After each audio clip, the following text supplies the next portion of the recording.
La sera del 30 ottobre 1938 un celebre programma radiofonico americano fu ripetutamente interrotto da un notiziario speciale.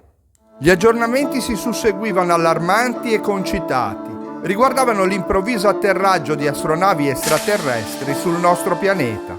Malgrado si trattasse dell'adattamento radiofonico di un romanzo di fantascienza, l'interpretazione di Orson Welles fu così realistica da scatenare il panico fra i radioascoltatori. Molti non si accorsero della finzione e fuggirono in preda al terrore, pensando si trattasse davvero di un'invasione aliena.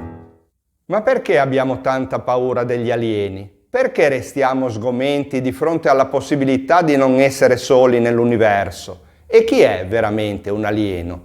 Ciao, sono Fabio, benvenuti sul mio canale L'amore per le parole. La fantascienza vuole che l'alieno sia l'abitante di un altro pianeta, un essere che appartiene a un altro mondo, a un'altra galassia. Un marziano, insomma, qualcuno di totalmente diverso da noi.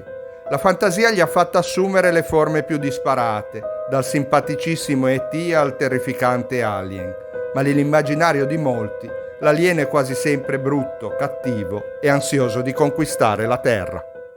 Ma perché lo dipingiamo così? Semplicemente perché c'è ignoto. E noi per natura temiamo tutto quello che non conosciamo, quindi l'alieno ce lo immaginiamo subito mostruoso ed ostile, non si sa mai. Come possiamo capire allora chi è veramente l'alieno? Può forse venirci in aiuto l'etimologia? Che cosa significa davvero la parola alieno? Scopriamolo insieme.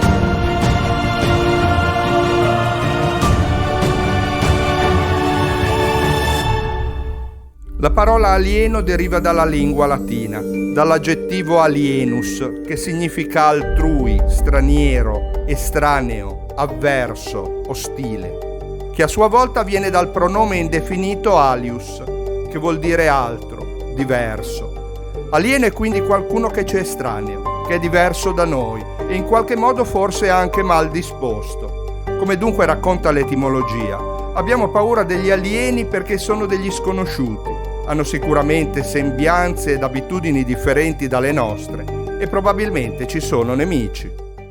Se quello che sto dicendo non ti ha troppo annoiato, valuta l'opportunità di iscriverti al canale.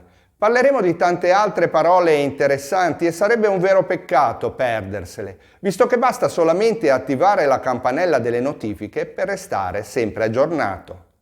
Se ci trovassimo dunque un giorno a confrontarci con altre forme di vita nell'universo, immaginando le orribili, malvagie e dotate di raggio disintegratore, socchiudiamo gli occhi per un attimo e ricerchiamo le cause di queste fantasie nel significato della parola alieno, che ci racconta tra le lettere di quell'essere diverso, di quell'estraneo, di quello straniero senza nome che non si sa per quale strano motivo potrebbe forse anche farci del male.